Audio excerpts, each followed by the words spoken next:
DLC just dropped a few minutes ago, which is exactly what I'll be playing in the background for you guys. And man, there is a lot of crazy new things coming tomorrow's update. So in today's video, we'll be going over the brand new Splinter Cell mission that'll be coming to PvE, as well as the patch notes for both PvE and PvP. So like always, let's waste no more time and let's get right into the video. So to start things off, let's go ahead and talk about the brand new Splinter Cell special challenge. So just like the Predator mission, this challenge is going to be available for 1 month. Now keep in mind that this is only for the seasonal challenge. The Splinter Cell mission will still be in the game after the 1 month, but you won't be able to get the rewards from the seasonal challenge. Now, according to Ubisoft, the rewards for completing the challenge will be Sam Fisher's night vision goggles that have their very own Splinter Cell vision, the brand new proximity mines, as well as a Splinter Cell patch. Now, I will talk a little bit more about the proximity mines a little bit later, so hold on to that. And finally, to get started on the Splinter Cell mission, you'll have to head on over to the La Cruz region. Now, moving on to the next thing that we can expect in campaign, which we already knew about, this is the AI team customization. You'll be able to customize your AI characters in the Character Smith menu. Just make sure that you guys keep in mind that the gender, face, and weapons of each character cannot be changed. Now, really quickly, I want to touch up on the Year 2 Pass content. The reason I want to talk about this right now is because there is something included within the Year 2 Pass content that has to do with the Splinter Cell outfit and pretty much everything that has to do with the whole Splinter Cell mission. But as a lot of you know, there will be a Year 2 Pass that's going to go on sale at some point, and it will be for $29.99. Now, once you purchase this, you'll be able to access all 6 of the new classes that are coming to Ghost War. Once they release, you'll get them a week early. So for instance, within this update, they will be introducing a brand new class called the Echelon class. So that means tomorrow when the update drops, all of the Year 2 Pass owners will have access to that class, and everyone else will have to wait a week before they can buy it with prestige credits. Now, along with the 6 classes that come included with the Year 2 Pass, you will also get a total of 8 battle crates, as well as the new Splinter Cell equipment pack. Now, personally, this pack just in itself makes it worth the $29.99 for me, but I would like to hear the opinion of you guys in the comments, so let me know. But really quickly, what you can expect within this pack is the SC4000 assault rifle, which is the one that they showed within the trailer. You will also get the 5.7 Blacklist weapon skin. Along with that, it also unlocks the brand new Karambit knife, which also comes with a brand new animation, and the full Splinter Cell outfit, as well as 2 new night vision goggles with their own vision filters, and the flip down animation, and 3 new weapon camos. Little fun fact, if you guys have the Karambit knife equipped, you're gonna have to either have the Echelon gloves or the Splinter Cell costume on in order to get the Karambit knife CQC animation. But anyways, that pretty much does it for all of the PvE information. Let's go ahead and move into the new Ghost War stuff that's going to be coming, and there is a lot of new things that are coming for Ghost War. To start off with, they talked a little bit more about sabotage, and they also shared a couple of screenshots with us, which I will show you guys in the background right now. And they went ahead and said, in sabotage, teams take turns in defending or attacking 2 radio transmitters. The attackers must activate 1 radio transmission and defend it until it finishes, while the defenders must either stop the transmission or prevent the activation in the first place. So it's honestly going to be very interesting to see how this plays out. I can't wait to try it out tomorrow. But the thing that really caught me off guard about this is the fact that they're going to be adding 5 brand new maps with this brand new game mode. So those 5 maps being Library, Rocha, Train Yard, Unidad FOB, and Zinc Mine.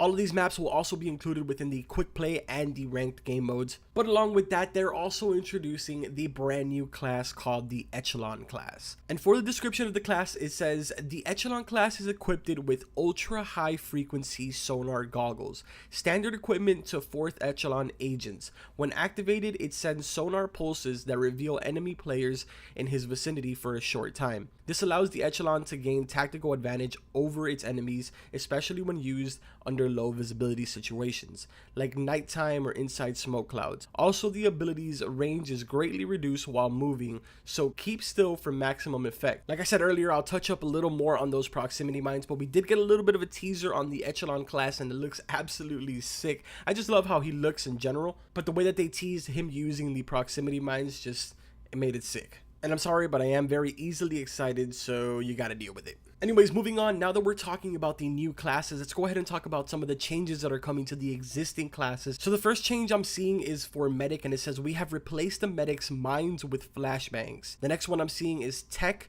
We have replaced the tech C4 with proximity mines. And finally, point man. We have reduced the damage output of his ACR and AK-12 by small amounts to bring them to a similar level and balance the class. So a lot of interesting changes were made there, and I'm curious to hear what you guys have to say about them. I know that the medic is going to be a little iffy.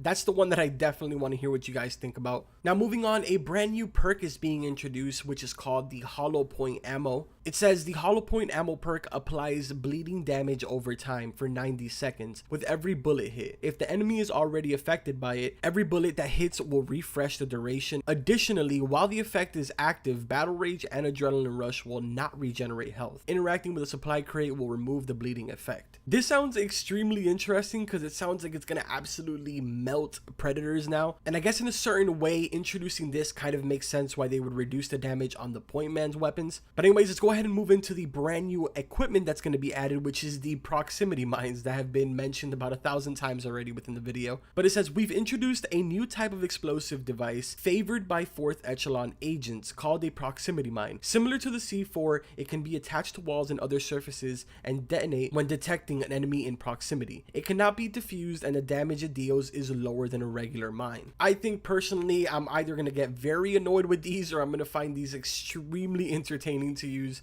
but I guess we'll have to see tomorrow. And now for the very last thing that I'm going to be covering here on the video is going to be a brand new rank change that they've made. So they've added rating decay, and they had to say the following about that. It says we've introduced rating decay, which applies when players are not participating in ranked matches for a set amount of time. The decay makes a player's rating go down on a daily basis, which often leads to rank demotion. Though it stops applying for players that are silver or bronze, to prevent this from happening, players must be active in ranked matches on a regular basis. Now personally, I'm not one to play ranked on Ghost War, so I don't really know how this is going to affect the ranked community, but I know that this is kind of cool. I mean, in a certain way. I don't really want to give my opinion too much on this because, like I said, I don't really take part in the ranked community. But in essence, what they're saying here is that in order to keep the rank that you have, you're going to have to keep playing. And if you don't play, then you're going to be punished for it, in other words. But anyways, that pretty much covers all of the important things within the patch notes. There is a lot of bug fixes and a lot of other things that were introduced, so I highly suggest that you guys go and check out the patch notes. I will have a link to it in the description down below.